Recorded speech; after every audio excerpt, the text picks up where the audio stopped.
Hi, I hope you are all doing well and staying safe and healthy during this COVID-19 crisis.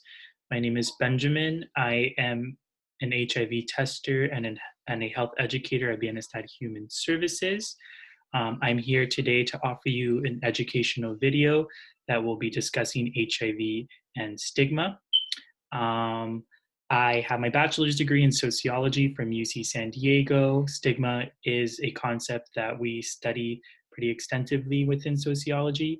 And my role as a health educator and HIV tester requires that I work diligently to address HIV stigma and to sort of unpack that and ensure that people have the right information about HIV so that attitudes and beliefs towards HIV change.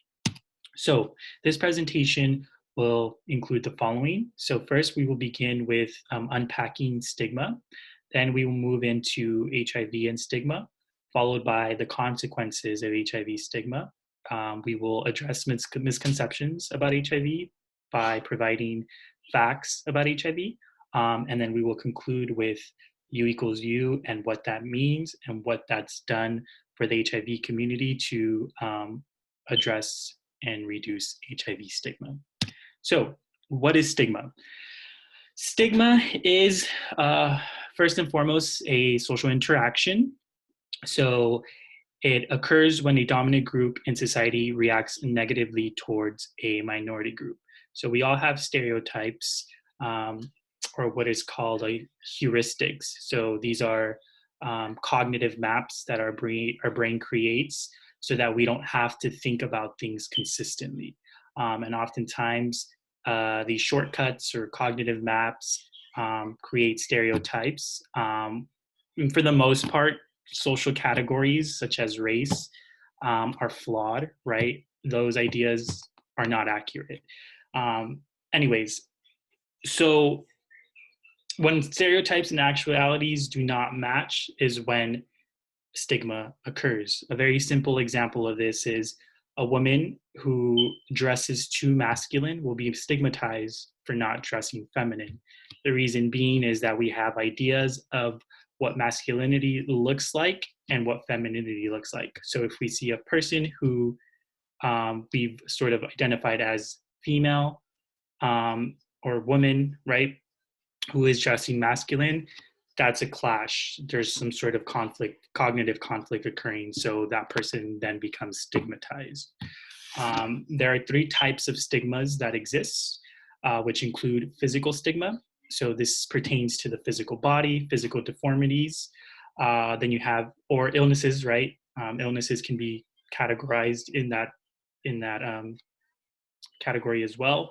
Then we have stigma of character traits. So anybody who is addicted to drugs, a formerly incarcerated person will be stigmatized for certain character attributes or sort of these records that are attached to them, to their being. And lastly, we have stigma of group identity, which includes a person's race, a person's citizenship status, a person's gender identity or expression, sexuality, and anything else that's considered tribal. So now that we've sort of understood and unpacked stigma a little bit more, we're going to go ahead and explore how HIV stigma develops. So this is a very sort of large task to take on, and it's multifaceted and it's complicated. But I really like this graph here because it sort of illustrates how this occurs. Before sort of exploring this illustration, here I've listed sort of, I guess, ideas that contribute to stigma, right? So oftentimes stigma develops as a result of fear.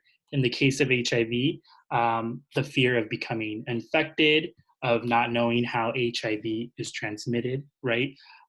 You have power. So oftentimes we have power dynamics at play that are sort of expressed differently throughout society. For this one, thinking about laws that target people living with HIV um, is one way that we can sort of understand how power plays a role in stigmatization. You have stereotypes, right? Beliefs, attitudes directed at a certain group that further reinforces stigma.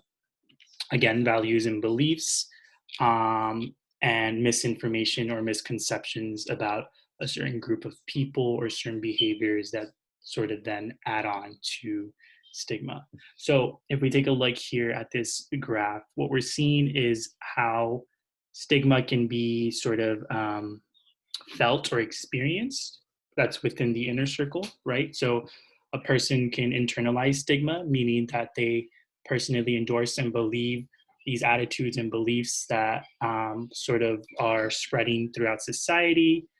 So for people living with HIV, it is a form of self-judgment. So they themselves perhaps blame themselves for becoming HIV positive. They perhaps feel disgust towards themselves for being HIV positive. Then you have vicarious stigma. So these are stories that people hear about people living with HIV. So for instance, a rumor, right, could spread saying like, yeah, like perhaps this person living with HIV kissed another person and that person became HIV positive.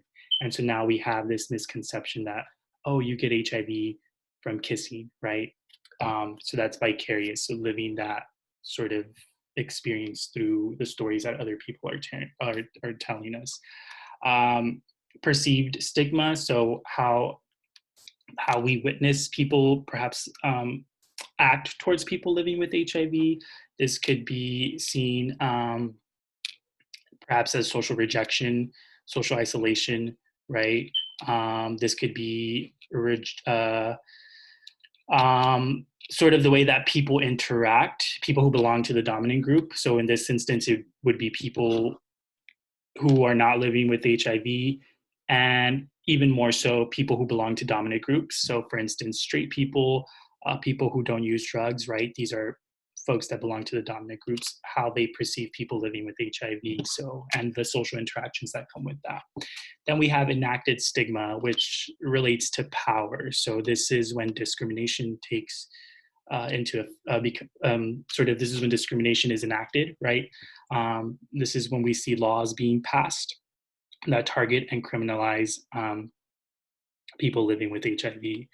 On the outer circle, we see sort of the connection between all of these ideas. So what we're seeing is disease-related stigma. So here we have that fear, right? So fear of infection. Then you have power dynamics at play. So this takes into account gender, class, race, sexual orientation.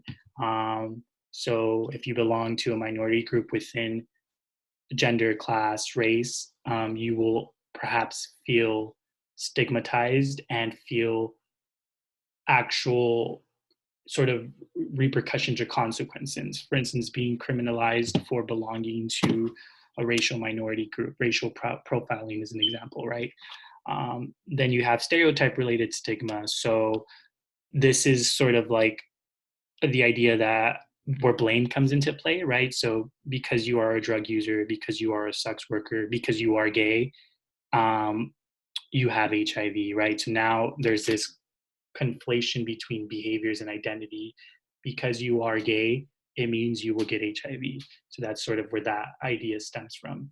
And then we have values and beliefs, so social, religious, and cultural values, what we think about people living with HIV more broadly, what we think about sex workers, drug users, what we think about certain people who belong to a certain group, right? And with HIV stigma, it's important to understand and see how sort of all three types of stigmas are intersecting to create some sort of compounded uh, experience of stigma. So what we're seeing here specifically, we have physical stigma at play because HIV is an illness. People are sort of feeling that part of stigma. You have group identity stigma. So if you belong to the LGBT community, if you are a sex worker, if you are a drug user, you belong to that category. And then you have character stigma, right? Addiction, sort of engaging in, say, like anal sex, right, is one of those like um, sort of ideas, notions that like that is not the norm, right? So HIV, a person living with HIV who's experiencing HIV stigma is experiencing all three types of stigma simultaneously. Um, so, what does this sort of mean? Um, so, here we have consequences of HIV stigma. So, shame and fear as a result of HIV stigma may produce the following reactions. So, here I've separated it into interpersonal and legal. So this is when a person has internalized stigma, right? So this may result in a refusal to get tested for HIV because this person is either afraid or does not want to know or would rather not have to sort of deal with these uh, attitudes or beliefs from maybe perhaps his family or their family or their immediate community, right? And then if given a positive or reactive result, a refusal or a struggle to adhere to HIV medication because this person perhaps blames themselves for becoming HIV positive. This person perhaps feels some sort of disgust towards themselves or feels that they perhaps deserved it, right? Which then interferes with this person adhering to HIV medication. Then you have the other side of it, which is legal consequences. So, what we see are HIV criminalization laws passed that are targeting and directly impacting people living with HIV, which is a form of enacted stigma, so discrimination, the refusal of certain privileges or services just because you are living with HIV.